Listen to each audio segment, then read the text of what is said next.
नमस्कार, आप देख रहे हैं न्यूज 18 राजस्थान। आपके साथ मैं हूं अभिषेक। बुलेटिन में सबसे पहले बात होगी सेना के जरिए देश की सेवा करने का सपना संजोने वाले युवाओं के लिए एक बड़ी पहल की। फिर बात होगी नेशनल हेराल्ड केस में राहुल से ईडी की पूछताछ की, जिसे लेकर सियासी घमासान भी मचा है।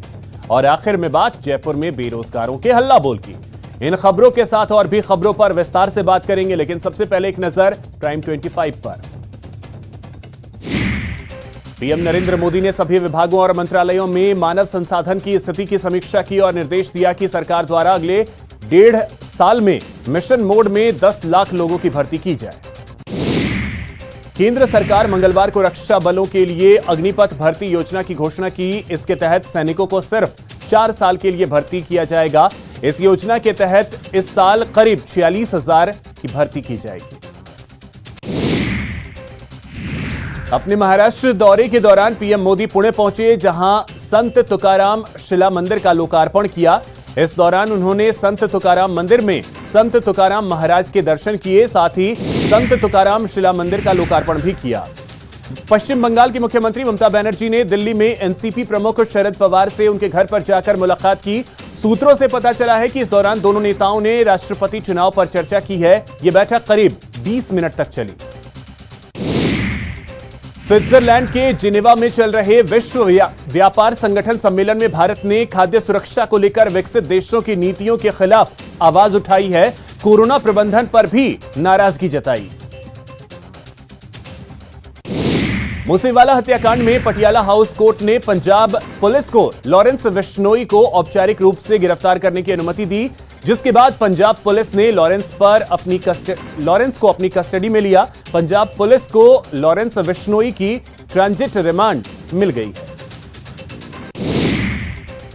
दिल्ली में नेता प्रतिपक्ष गुलाबचंद कटारिया ने रक्षा मंत्री राजनाथ सिंह से उनके निवास पर मुलाकात की और रक्षा मंत्री से उदयपुर गोवर्धन सागर स्थित पन्नाधाय की मूर्ति के अनावरण करने का निवेदन किया, जिसको राजनाथ सिंह ने सहर्ष स्वीकार किया है। बेरोजगारों ने 4 सूत्री मांगों को लेकर शहीद स्मारक पर प्रदर्शन किया। पीसीसी कूच के दौरान पुलिस और बेरोजगारों में झड़प हुई, जिसके बाद कई प्रदर्शनकारियों को हिरासत में लिया गया। यूडीएच मंत्री शांति धारीवाल और प्रदेश कांग्रेस उपाध्यक्ष राजेंद्र चौधरी ने फरियादियों की समस्याएं सुनी। हालांकि मंत्री राजेंद्र यादव और पीसीसी सचिव देशराज मीणा दिल्ली होने के चलते जनसुनवाई में शामिल नहीं हुए। बड़ी संख्या में फरियादी इस जनसुनवाई में पहुंचे और अपनी समस्याएं सुनाई।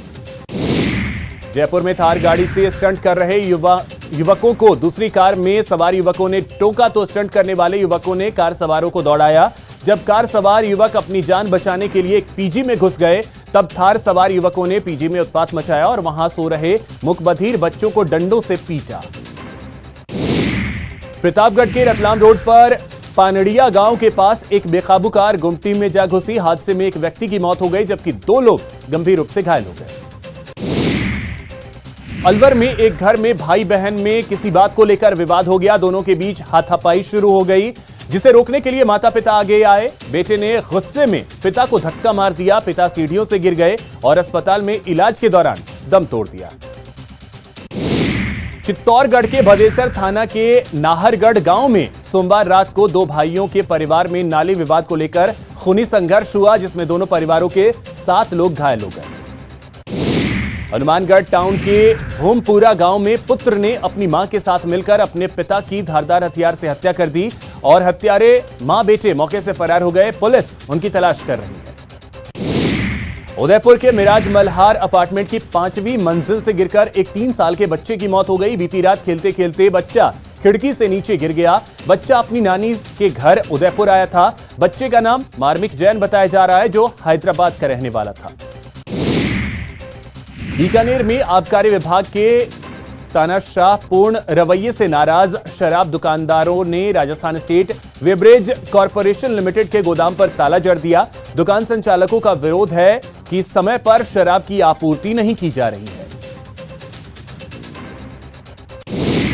श्रीगंगानगर में कृषि कनेक्शन मिलने में हो रही देरी से आक्रोशित किसानों ने जोधपुर डिस्कॉम कार्यालय की तालाबंदी कर प्रदर्शन किया। ग्रामीणों और किसानों ने जोधपुर डिस्कॉम कार्यालय पर ताला लगाकर जोधपुर डिस्कॉम कार्यालय पर धरना दिया।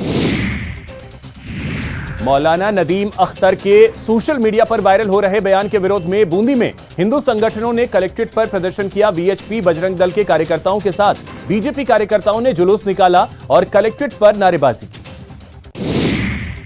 जालोर जिले के भीनमाल में बीजेपी की ओर से जिले की बदहाल सड़कों के नवीनीकरण और पानी की मांग को लेकर धरना तीसरे दिन भी जारी रहा। धरना स्थल पर पीडब्ल्यूडी के अधिकारियों और एसडीएम के साथ हुई बातचीत विफल रही।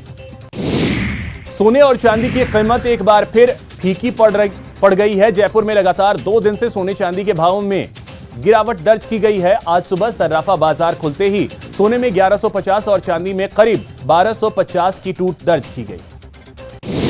सवाईमाधोपुर के रणथंभौर में वन्य जीवों के अजब गजब नजारे पर्यटकों को खासा रोमांचित करते हैं। आज रणथंभौर नेशनल पार्क में मिश्र दरा के पास त्रिनेत्र गणेश मार्ग पर एक ऐसा ही नजारा देखने को मिला। कोटा में बीजेपी की 2 दिवसीय कार्यसमिति के कार्यक्रम का आगाज हुआ। बीजेपी के तमाम छोटे बड़े पदाधिकारी कार्यक्रम में शिरकत करने के लिए पहुंचे। बीजेपी प्रदेश अध्यक्ष सतीश पूनिया ने बीजेपी कमेटी द्वारा लगाई गई प्रदर्शनी का शुभारंभ किया।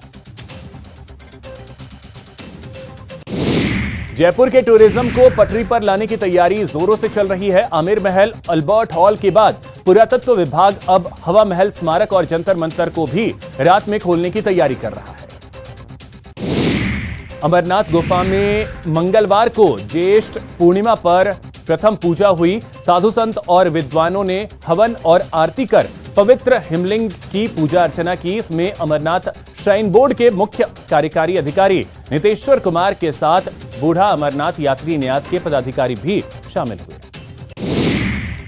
आईपीएल मीडिया राइट्स में वायकॉम 18 को बड़ी जीत मिली है। कंपनी ने 5 साल के लिए डिजिटल स्ट्रीमिंग के अधिकार हासिल कर लिए हैं। अब वायकॉम 18 फ्री डिश घरों में आईपीएल दिखाएगी।